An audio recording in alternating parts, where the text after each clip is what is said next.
Good morning. This is Phelan with the Taylorsville Road Church. Here to bring you another dose of encouragement this morning. I hope that, as always, that the message that I bring to you this morning is purely scriptural and edifying and comforting to you. And so this morning we're going to be looking at the book of Ecclesiastes. And we're going to be looking at, chapter 12 of Ecclesiastes. Ecclesiastes chapter 12. So I'll give you a little bit of time to get there. Again, good morning, and I hope you guys are doing well this morning. Another day that we are blessed to have alive. Another day that we're up and breathing and moving and walking and talking. Many don't have the blessing. Many don't have the privilege of doing those things.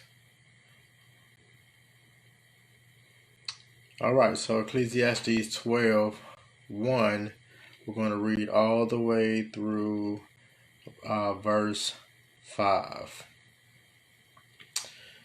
All right, it says, "Remember now your Creator in the days of your youth, before the difficult days come, and the years draw near when you say, I have no pleasure in them, while the sun and the lights, the moon and the stars are not darkened, and the clouds do not return after the rain.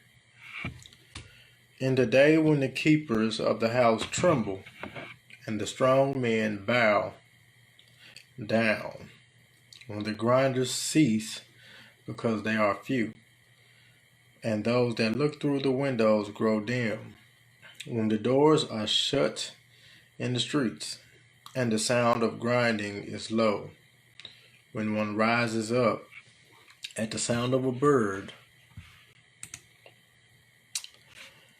and all the daughters of music are brought low. Also they are afraid of heights, and of terrors in the way. When the almond tree blossoms, the grasshopper is a burden, and desire fails.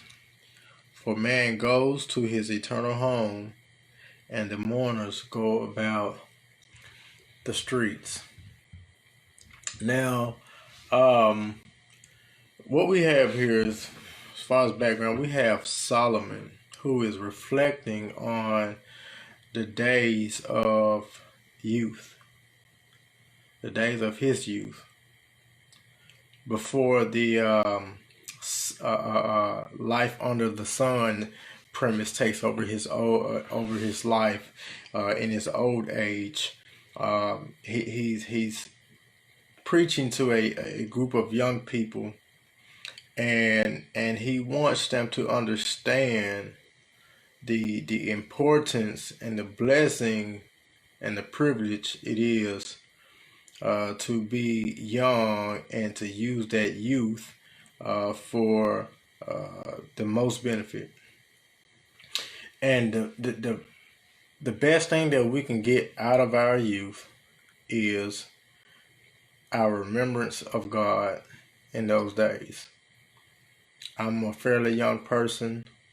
I am contrary to the characteristics that are described by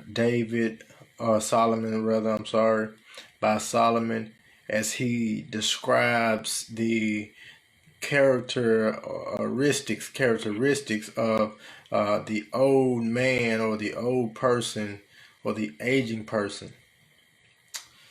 So we're going to kind of go through this list really quickly, and then we're going to do some encouragement and see what we can draw from these that can encourage ourselves today. So he says, "Remember now your Creator in the days of your youth." What he's saying is, call to mind while you're young. Call to mind, mention God, recognize God in your youth. remember that he is your creator. And so what that should mean is we should remember that all of us belongs to him. All of us, our whole being belongs to God. And with that being said, we should recognize and understand that we owe ourselves to him in obedience. We should seek to please God. And so we should bring him to mind in the days of our youth before the difficult days come. The difficult days are described a little bit further in the passage, and we're going to go to those. So it says, before the difficult days come and the years draw near, when you say, I have no pleasure in them. See, when you get old, and many people of old age can testify to these things, that once you become of old age, it's not that you don't have a pleasure in doing things for God, or you don't have a pleasure in seeking and worshiping God and performing your duties for God. You don't have pleasure in them because you don't have the strength to do those things that you did or that they did in their youth. They don't have the energy, the same energy as a young man. They don't have that same energy and strength. And so the days are going to come where I don't have that same energy and strength that I might have now. So before those days come, let me give my best to God now. Do I always? No. Do you always? I don't know. But it says, while the sun and the light, the moon and the stars are not darkened. That's basically the same thing that I just mentioned. So it's basically the effects of advancing age. You can't do the things that you used to, and it has an effect on your continuing worship. I would say your continuing abilities as you worship God. There's things that you just can't do anymore in your old age that we can do now in our youth. So it says, while the sun and the light, the moon and the stars are not darkened, and the clouds do not return after the rain, in the days when the keepers of the house tremble. So what he's saying is, the arms and the hands that keep the body, they now began to tremble. These are the keepers of the house, the arms and the hands. We all know and we see with a lot of older people, they shake more now. Their arms tremble, their hands tremble a lot more, and they can't move the same like they used to in their youth. When the strong men bow down, the latter part of verse 3, those are the legs and the knees. The legs and the knees don't work like, they don't function like they used to. When the grinders cease because there are few, the teeth of the older person, they're few. They can't chew like they used to. They can't operate like they used to. And those that look through the windows grow dim. The eyes are growing weaker. The eyes are growing weaker. When the doors are shut in the streets and the sound of grinding is low. So now the ears become weaker.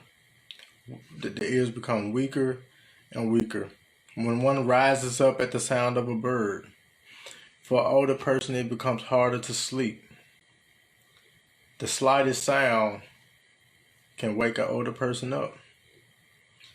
This is the life of the older person that advancing in their age in the Lord and in general. When and all the daughters of music are brought low. So now singing and music are much less appreciated. I can't, if I was an older person, I might say, I can't take all of this noise. I can't take this singing. I can't take all of this music. It irritates me.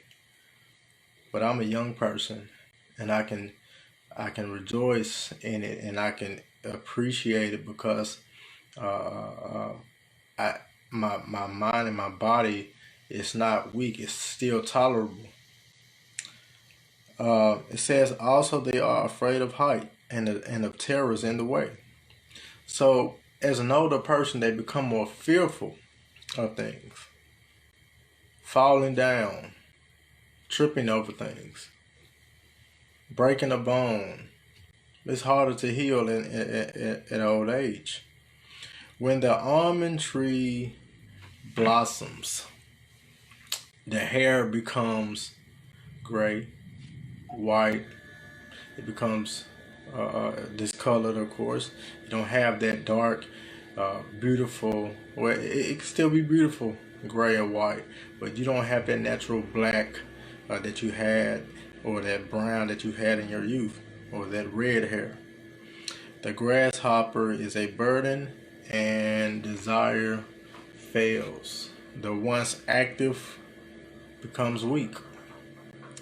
For man goes to his eternal home, and the mourners go about the streets. So Solomon ends this by saying, eventually you're going to leave this world, you're going to leave this body, and you're going to go to an eternal place.